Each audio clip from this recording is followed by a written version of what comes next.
The number 14th St. John's Red Storm was back in action last night. They completed a 97-49 win over Bucknell. No surprise there, but we're here to talk about it today on the Johnnies Report.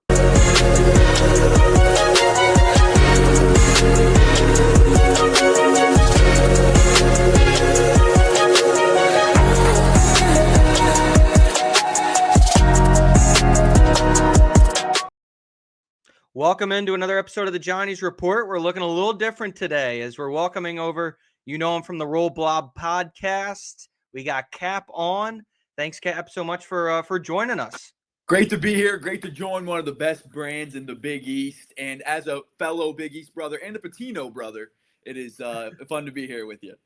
Yeah, I appreciate it. We weren't talking off air so much about the Richard side of things, but yeah, man, I mean, it's definitely something to see Xavier now with Richard Pitino in the Big East. I mean, it's cool. I mean, I know you guys are probably thrilled at Xavier. I know it hasn't been a great start to the season, but you know, you have more of a direction, I would say, with him. And it was a good, I'll put it this way, it was a good way to pivot from Miller, obviously going to Texas. Yeah, I think it's good for the league, too. And it's great for the league. I think it's huge for the league. I mean, it'll be better when we're better, but I am really excited for those matchups. So hopefully if we're on any level as St. John's is, we'll take it. Yeah, man. We both got ways to go, dude. In college basketball, who the hell knows? But yeah, man. I mean, last night St. John's, they went out and I mean, everyone expected them to blow up Bucknell 97-49. But I mean, it was nice to see. At the very least, you got to see some improvements from guys that maybe haven't been off to their hot start. You look at Ian Jackson as one. Bryce Hopkins had a big game, but obviously we got to talk about Ian Jackson. I mean, he's come into St. John's. He struggled to begin the year. First three games obviously didn't go the way he expected, St. John's expected, and the fans. But great to see him just, really get some, I don't want to say confidence, because I'm sure he's a pretty confident guy already being a Division I athlete, but I imagine it's just nice to get in a flow. Yeah, no question. And I think we're seeing that all across the country right now. It takes a few games for these guys, especially when you added to a new team. But it was nice last night because he got in his bag a little bit. And I'm interested to see how Coach Pitino uses him, because he's one of those players that maybe you need to let him loose a little bit, to put him in his best position to succeed. Absolutely. And I feel like, he came off the bench, and maybe that's something where he's going to be best utilized coming off the bench, at least until, if you throw him out there as a starter, he shows you, okay, he's ready to go right from the beginning of the game. But we talk about it with this backcourt. We've spoken about it on here a lot. You have to be able to be deep. You can't be a one-trick pony. I think last year, St. John's, Kadari Richmond and Davon Smith, although he was injured throughout the year, but Kadari Richmond really had to handle and hone down the fort. Hopefully, we're going to again see that depth come together. Jackson, Sonone, and of course, Dylan Darling. And I think you saw that. I mean, I turned the game on last night, and it was already out of hand pretty quick. And I'm interested to hear your opinions on kind of the sentiment around St. John's at some point. But I turned it on, and I'm blanking on the guy's name, but super long athletic wing, just rises up for a dunk. Dylan Mitchell? Yeah, exactly. Yeah. And I'm very impressed. I mean, I was just watching the game last night, and I was like, there are athletes everywhere. Yeah. It does seem like a pretty deep roster. Oh, it's a deep roster. It's obviously all about, though, as we just touched on, how you're able to build that chemistry. And I know last season we came together, but we weren't as deep as I would have liked. Now, we had some injuries that went into that, but this year it feels like the roster that Pitino has put together, we should be deeper. And I know you say that going into every year, you'd like to think that, and we'll see what happens. But right now they're showing you that, hey, they can go 8-9, and hopefully they won't be able to lose a lot. Yeah. And I guess one of my questions to you is, where do you think the sentiment currently is? Because I feel like there was a bit of a drop-off after the Alabama game. Yeah. St. John's came in top 5. But I think last night, I mean, obviously you expected to win, but I thought the way they won was a bit of whoa. Yeah, I think if I could throw a sentiment out there, I'm personally at the standpoint of all right, we got the Players Era tournament, which we'll talk about in a moment. Yep. We got Iowa State, Baylor. We got Kentucky and Ole Miss to still play in our out-of-conference. Let's see how we do there. Let's see how we improve. Yep. But I think the biggest area of concern for St. John's and for the fan base is really the backcourt, because you talked about the wings, Dylan Mitchell. And of course you got Zub. And, I think, Ruben Prey's a piece coming off. And wings are loaded. Yeah. Yeah, we're very good on the wings. Bryce Hopkins, of course. Right. The backcourt's unproven. And Ian Jackson, when you struggled like he did at UNC, Josan Sanone, he was fantastic at Arizona State, but, how is he going to be at the Big East level? How is he going to take the Pitino's coaching? That's kind of where it's like, man, we're I would say a little weary and a little more of a wait and see expectation. Yeah, and I think that's where the levels are because, I'm a Xavier fan. I'm not going to blow smoke up anybody's butt about, where my allegiances lie. But looking at St. John's, though, I think for us, it's like St. John's is going to be good, but just how good. I think that guard play is going to separate them between being a good team, a top 15-ish team, to being a top 5 legit, title contender type of team. Yeah, and I totally agree with that because when you also look at backcourts, you're going to expect that's where your three-point shooting a lot of the time is going to come from. And as we know, we've been a rough three-point shooting team. And it's been, it's just how it's worked for whatever reason. We get transfers to come in, and unless your name is Dennis Jenkins, you have not been able to consistently hit from beyond. And DJ was a veteran guy, had been in Pitino's system for many years at Iona, and then obviously the one at St. John's. Ian Jackson, Darling, Sanone, they are getting used to what his system is, the coaching, and all that. And I think that's what we're looking for because St. John's has been tough. They've been nasty, and they've had these long athletic teams that can do dang near everything. But if they could shoot, titles. Yes, absolutely. We're looking at title town. And that's what separated us last year. I think it's a fair point to make that St. John's was probably a 3-point shooter or a solid 3-point shooting game from everyone away from advancing past Arkansas and getting to the second weekend, and who knows what could have happened from that point forward. But, again, you got to establish that early, and you got to show that upward trajectory as well. No question. And I think, like you said, going forward here is going to be the real litmus test because you got some big tests coming up. Absolutely. And you really have a chance, St. John's, to go into Big East play, top 5 team, looking like a real national title contender. Absolutely. And hopefully that's going to, because we've seen it with, it's interesting. You're at the beginning portion of the year and everyone says, we judge a team based on the end of the year. But if you look, a lot of teams that do well in their invitational tournaments, they're going to go on to play well in March Madness because I think there's something to be said for getting used to playing those back-to-backs every day. You don't have 3-4 days in between breaks, and you really get a good look at how a team plays early on in these invitational tournaments. Yeah, no question. And I think, too, you look at the Big East this season, you're going to need these opportunities because, as a Big East power bottom team over here at Xavier, it's like I think our bottom 5-6 teams, I don't know what opportunities we're looking at here. I don't think it's a normal Big East year as far as depth is concerned. And I'm so glad you brought that up because I actually brought this up on my previous episode. You're looking at the Big East and it's very top heavy. And it's to a point. It's to a point where, as a Big East fan and just someone that wants to see the conference do well, because A, it helps my team, and B, we're talking about the Big East here. It's among the best, arguably the best conference for basketball out of every 31 in the nation.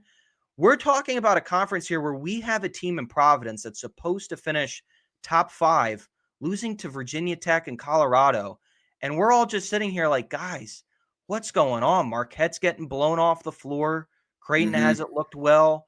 I'm not going to, I don't mean this to pick on Xavier, but we have not been good. Right. It's just, you've been, and it's very frustrating to say the least, because it's like, you're going to need these guys.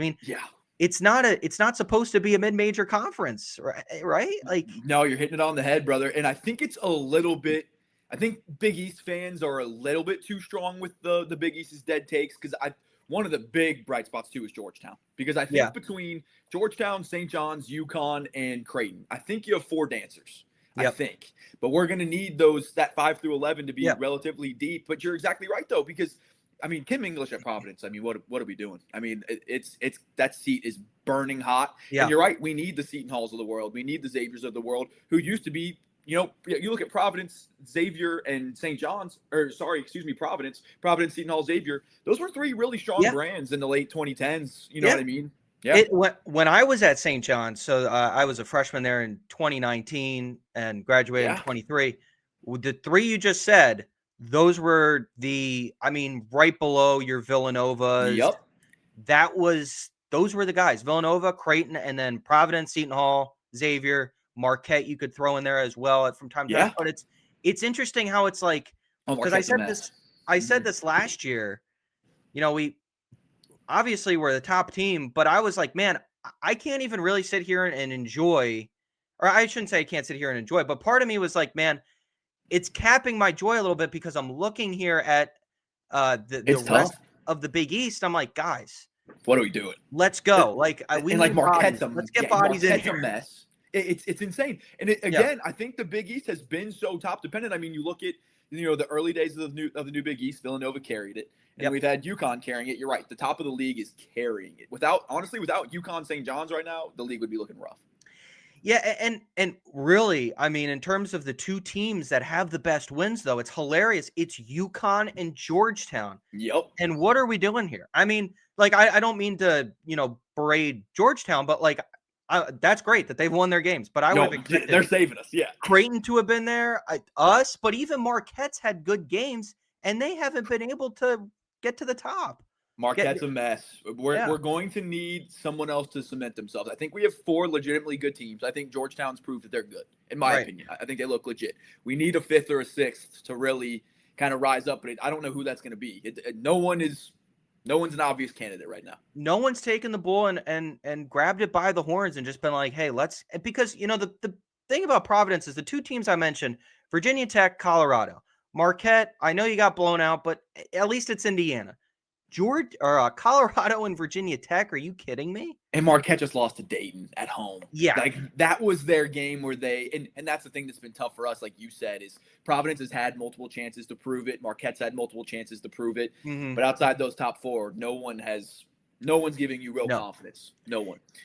And at least if Dayton is able to win the A-10, if they're able to find something, okay, maybe Marquette.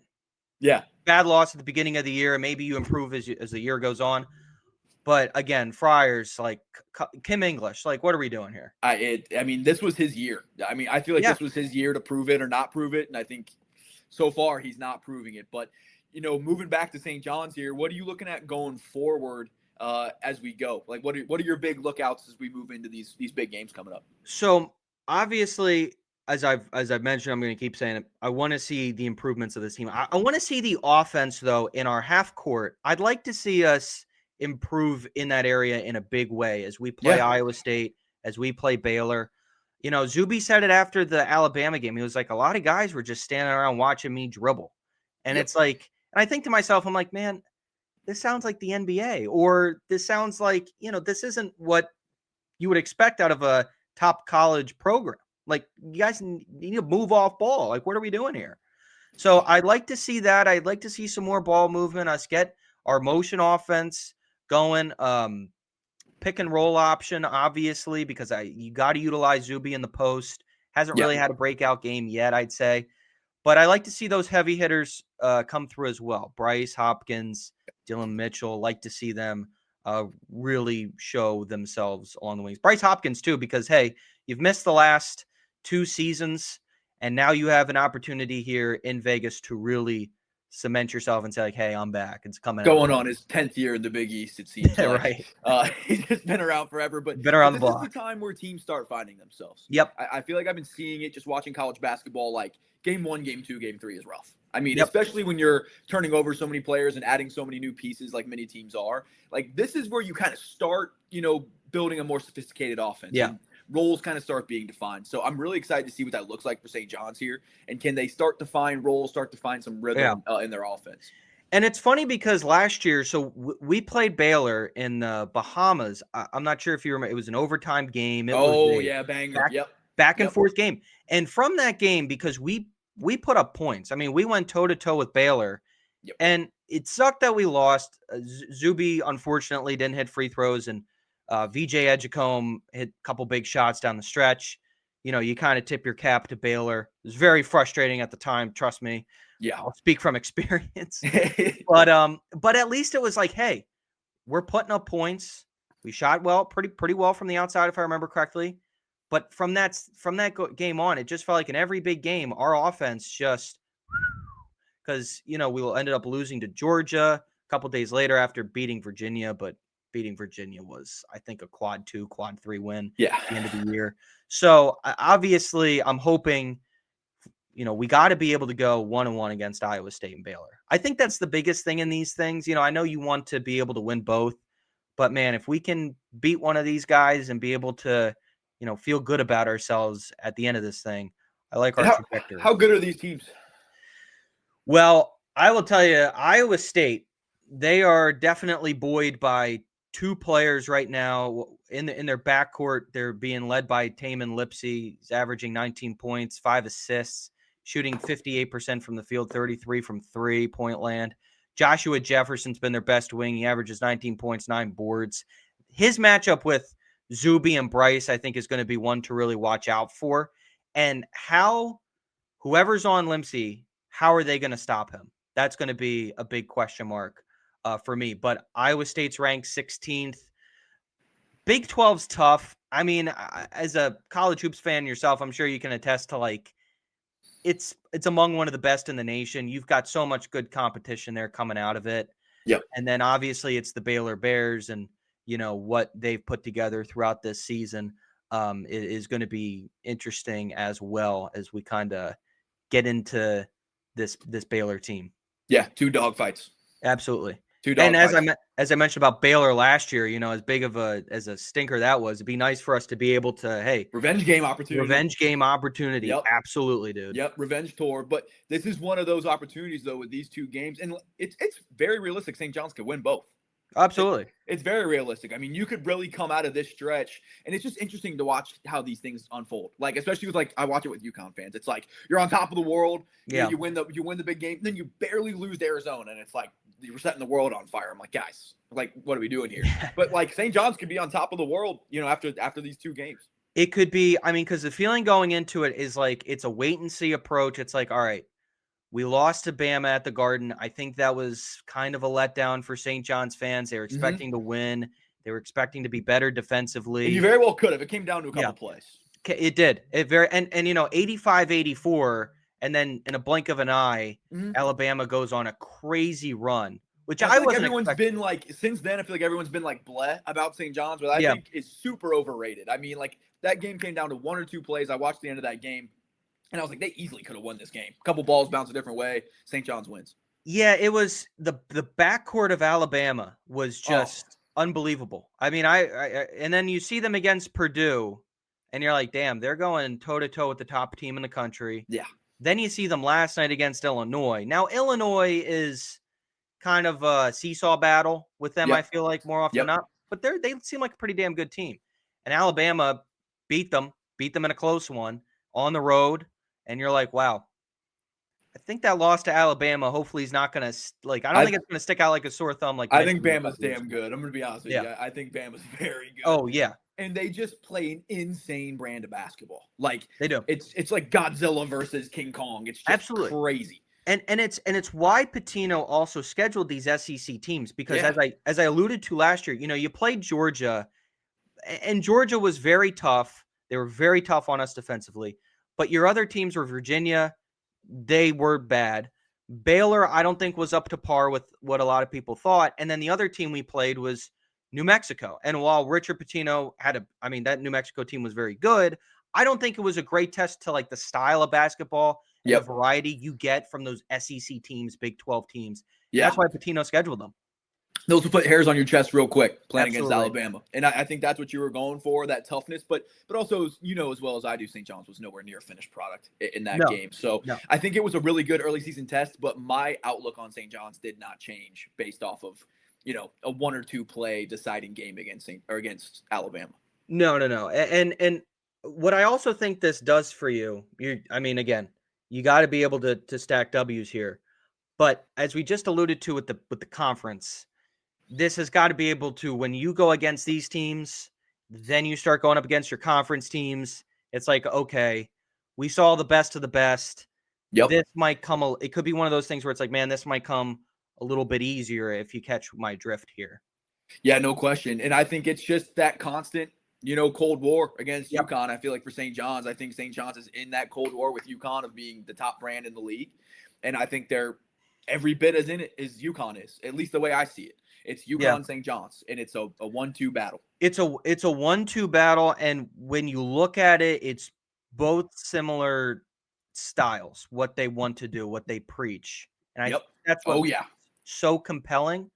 But I'll tell you, from a St. John's, New York perspective, St. John's fans, they hold, being in Madison Square Garden, they hold getting the city to back them at such a high clip. And obviously that went away in the 2000s, 2010s. I mean, when I was there, believe you me, it was rough. I remember. It was rough. And just from like a perspective of guys on campus, it was like, man, being called Store South and everything. That was rough. And not only that, but the Villanova fans that would come up and kind of take over Seton Hall, you get ran out of your own building by Seton Hall. It was such a prideful thing for St. John's. But when it came to UConn, because UConn has that base, because they're a more outlandish, they're a bigger following. They're loud. They are very loud. They're loud. The St. John's fan feels very, I want to say, threatened by that fan base. And that's where it kind of comes from, where it's like, as a fan, when you go up against them, it might just be, hey, it's a regular season game, but it's a big game. It's a territory war. Yeah. I mean, you know as well as I do, and I follow all those guys too. I see it everywhere. I mean, they're calling it, like you said, Store South, and we run Madison Square Garden, all this kind of stuff. So those games are going to be bangers. And I mean, this is St. John's year to cement that. I really do believe that. So it's going to be Godzilla, King Kong, St. John's year, and the play styles are just it's going to be so fun. For you guys, what would you say your UConn is? Like, who is Xavier's like? We hate these guys more than anyone. Well, Xavier's big rival's always been Cincinnati. Right. But I think it was much more like back in the day, like in the 2000s, they had Kenyon Martin. They were number one in the country. Right. We were still a little guy in the A-10. So I don't think we have like a local big brother like maybe we used to. But I think for Xavier, it's just wanting to climb up higher. I mean, I don't mean to take, hostage of this, because I think people here for St. John's. But for us, it was, we got a 1 seed in 2018 under Chris Mack, and then Chris Mack leaves to Louisville, and kind of since then trying to find our footing. I mean, we had 4 seasons in a row of either being in the top 10 or going to a Sweet 16 or farther. So we were really starting to build, and then there's a steep drop off when, after hiring Travis Steele. You know what you just did that a lot of people that follow St. John's won't do, but I'll preface it like this. The head coach will. You pronounced it Louisville. Yes, sir. Yep. Yeah. I'm a local guy. I'm a local guy. And I know that's a Patino school as well. Right. Well, I grew up actually spending summers at Freedom Hall, where Louisville used to play. So I always was familiar that you don't call it Louisville, you call it Louisville. And so I'm sorry you did that, and I thought that was funny. I got yelled at about it so many times as a kid. Oh, really? Louisville sounds more fun to say, especially when you're like 8 years old, and then just adults yell at you. It's Louisville.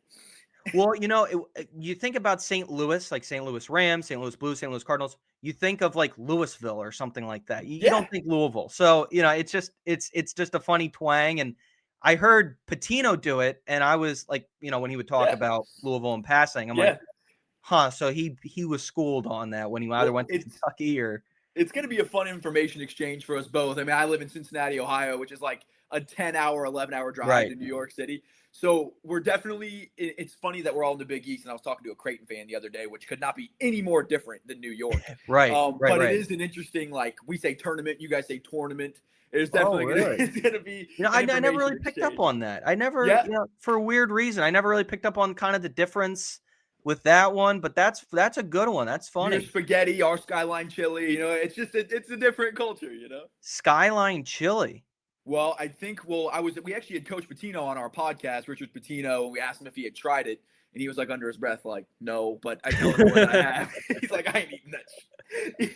But so it's hilarious. He's been getting all kinds of stuff. I'm trying to talk him into wearing the white suit like his dad. Yeah.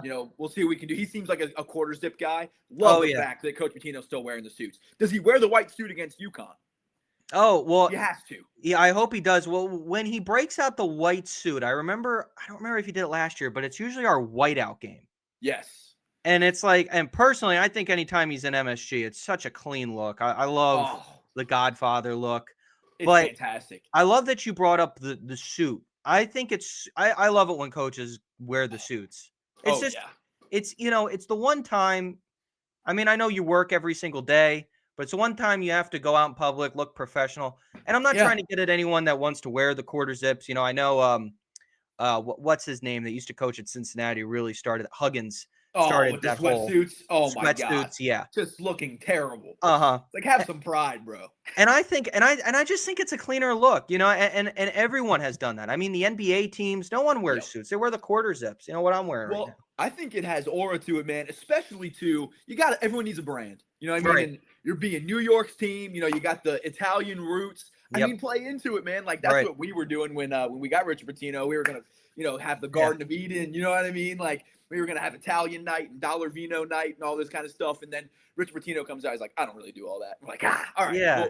We'll pivot to something else. But if I'm Rick Pitino, I'm going full go, Italian tailored suits, looking real good, looking real clean. And when we talk about the UConn, that's the similarities between because Hurley wears suits as well. Yeah. And he, I mean, he looks professional. He's not in the quarter zip. Yep. And I can appreciate that he still does that. Because again, it's nice that you can say what you want about him, but hey, he's looking professional out there. I mean, he's a maniac, but he's a maniac. He is a maniac. Yeah, for sure. And I think Kevin Willard's still rocking the suit, and I like that on the Big East. I think for like a Northeast kind of heartbeat conference, I think it's a good look. Right. And that's the biggest thing with the Big East that I've always taken away, and I'm curious to get your perspective. It's louder here with our sports because so many towns here, cities, I'm a Philly guy. We've got New York, who's got 9 teams. Boston's got 4. DC has their 4. We're a big sports town. So when we meet, it's a war. Chicago's like that as well for you guys. And I know Cincinnati, you guys have your teams as well.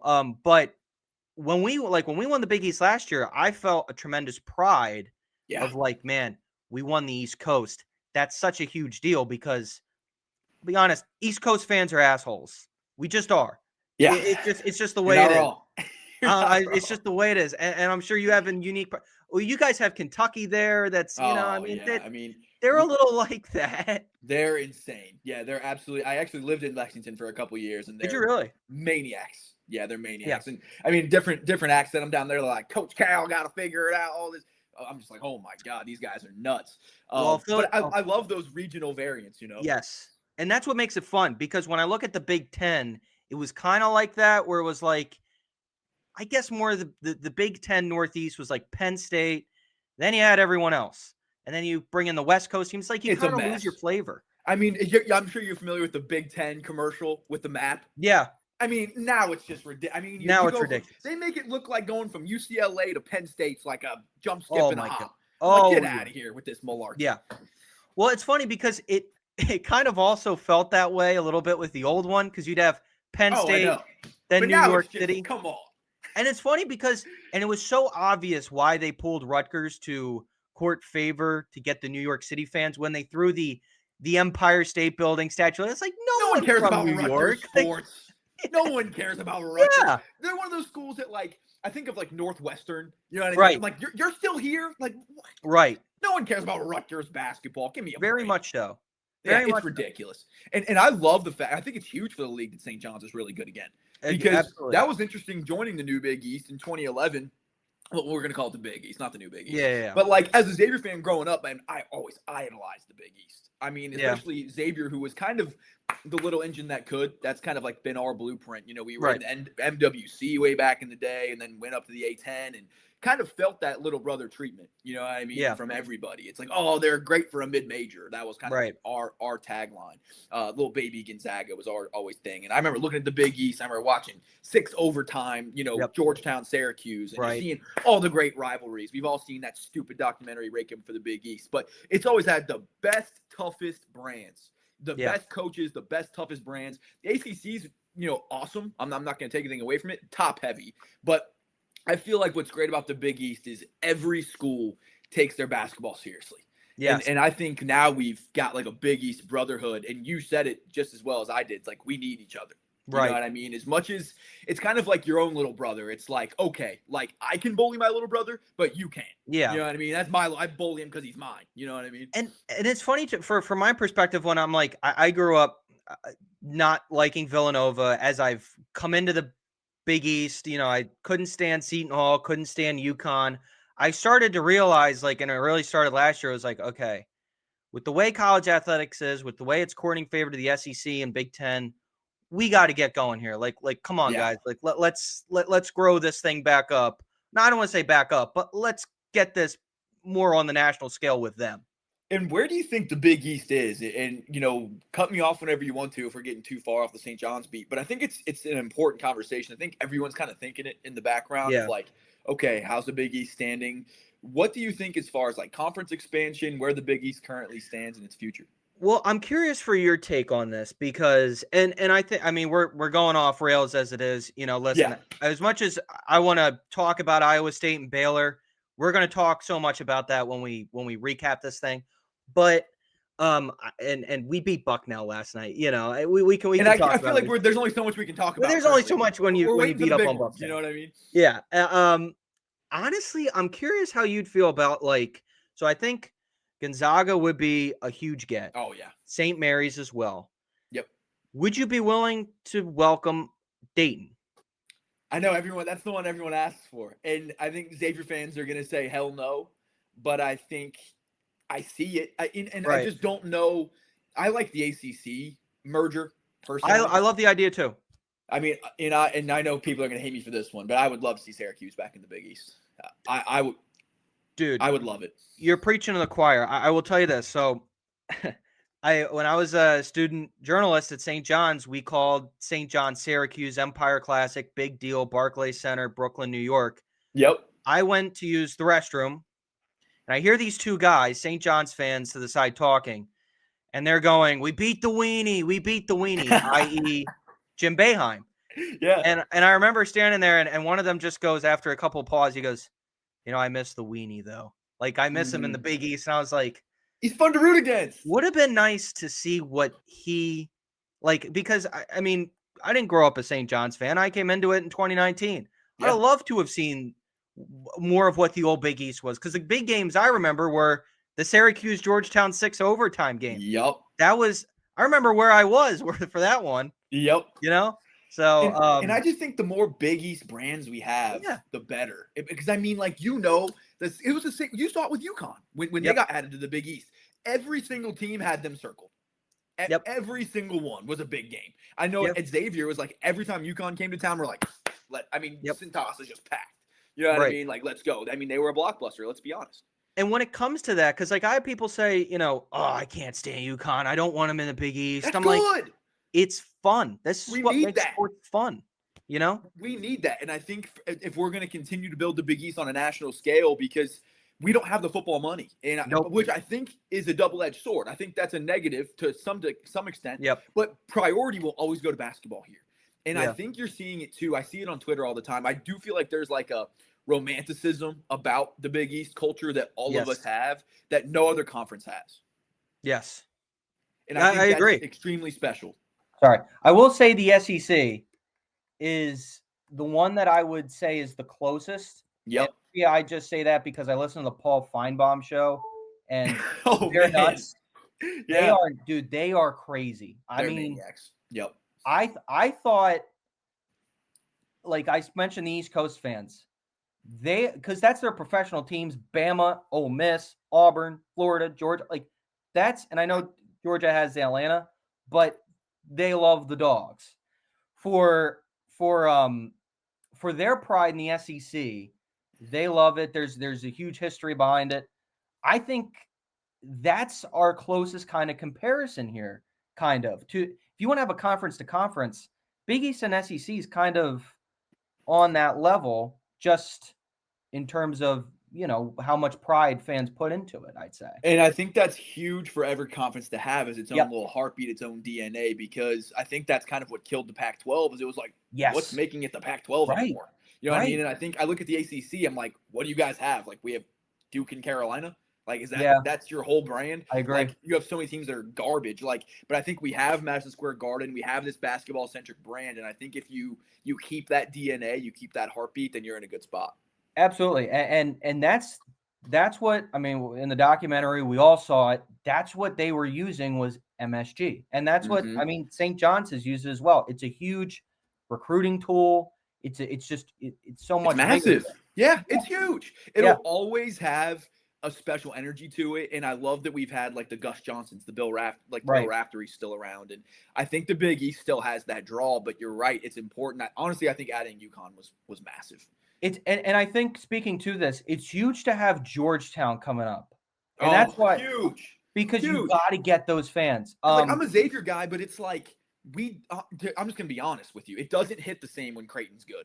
Like, and I love Creighton, and they've been awesome. Like, Creighton's been a great ad, but like, let's just be honest, it's more juice when Georgetown's good. Right. Like, it would be the same as, like, let's say we had a conference where, and we're going to need other programs to continue to build, but if we had like a Syracuse who was really good, you have UConn who's up, you have Georgetown who's up, St. John's is a big brand. And like, I love Villanova, but like, I wouldn't have called them like one of the blue bloods. Like, I would have put them in like the second tier. You know what I mean? I would put Villanova as a blue blood. In terms of the conference, maybe now. I guess when we were like when the Big East changed in 2011, I didn't think they were on the same level as like UConn, Georgetown from a brand perspective. That's an interesting. That's an interesting one. I mean, now they're there. But it's just interesting. But I agree with you. We need those big brands to be good. Yes, absolutely. And if you're gonna grow it, you want to put those at the pinnacle because you want it to be must-watch TV.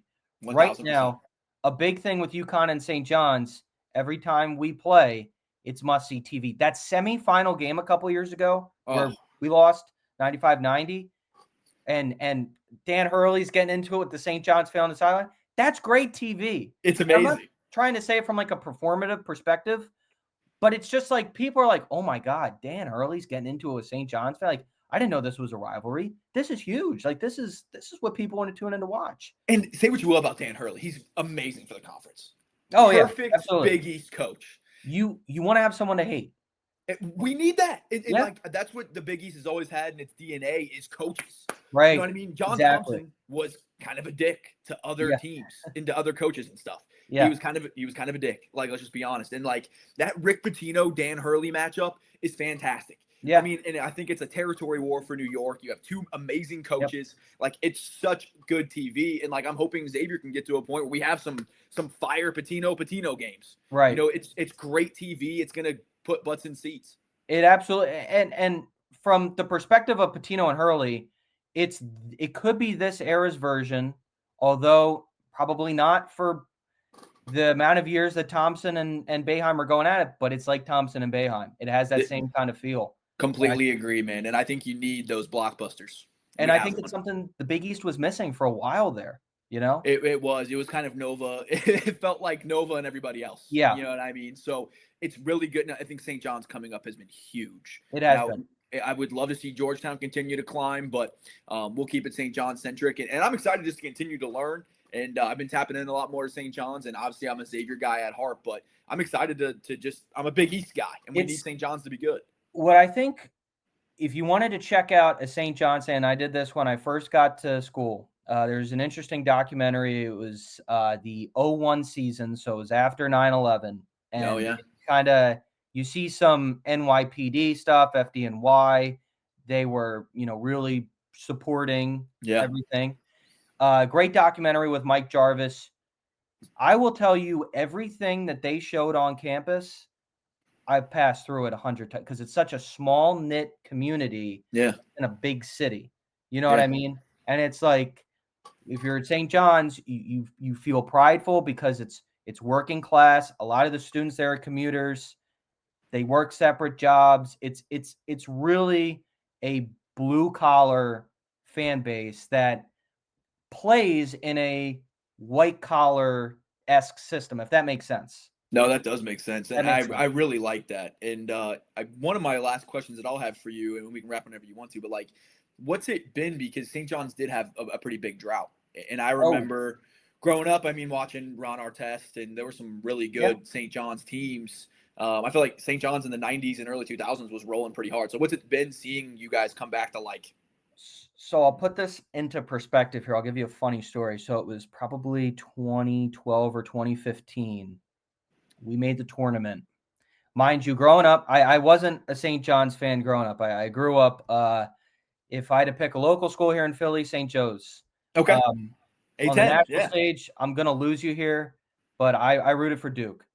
I'm going to completely lose you. But I hate Duke, but that's I know. Everyone does. Everyone does. And when St. John's made the tournament, I remember looking at the bracket, and mind you, I was one of those guys that only rooted March Madness came around. Sure. When I looked at the bracket, saw St. John's, and I asked my dad, I was like, who's St. John's? Because we were a 10 seed or whatever. I know. I hope I didn't lose any listeners. But I was like, Dad, did they misspell St. Joseph's? They misspelled St. Joseph's? He's like, no. That's a school. They play in the Big East. They're in New York. It was the first time I learned about it. I was like, okay. I forget who the hell they were going up against that year. Yeah. But it was one of those things where I got there, and I was like, damn, everyone talks about the 80s, the great teams of the 80s, the 85 team, the late 90s, what Fran Schilla did. And, learning more about what happened with the sanctions, with the fact that, as much as they tried for him to build up the recruiting, but the Norm Roberts and Steve Lavin, how that just didn't work out. Yep. And when I got there, it was after Mullen. It was Anderson's first year. Mullen was brutal. Yeah, it was. It wasn't great. Brutal. It wasn't great. But Anderson, I gotta say, was a trip because the amount of talent I think we really had there that was just wasted because Julian Champagny was not a highly touted player. Yeah, and he is now playing in the NBA and getting big minutes with the Spurs. Yep. Josh Alexander came in a good talent, came in someone that just never was polished. Same thing with even a Dylan Adai-Wusu. I think there was some growing there with him. And I think a lot of St. John's fans just felt really kind of let down because we pump ourselves up every year thinking like, this is going to be it. We're going to get that bye. We're going to make the tournament. Every year, all I wanted to do was make the tournament. I don't care if it was a play-in or the first 4 team, 9 seed, and 8 seed. All I wanted to be in the big dance, baby. Just wanted to be in the dance.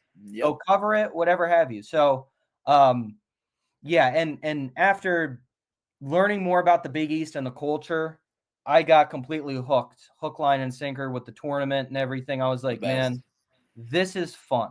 Like, when I can't wait for early November, create my own little bracketology, like, because it's just really exciting. So there's nothing like it. I think you said it very well. And like as we joined the Big East in I want to say 2013. That's kind of always been my story with St. John's is like they have a lot of talent. They're in New York. But I kind of saw it as a sleeping giant. Right. I was like, St. John's is a sleeping giant. You know what I mean? And you guys would always have talent, but just not quite enough. I think they had a few dances in the 2010s, but nothing great.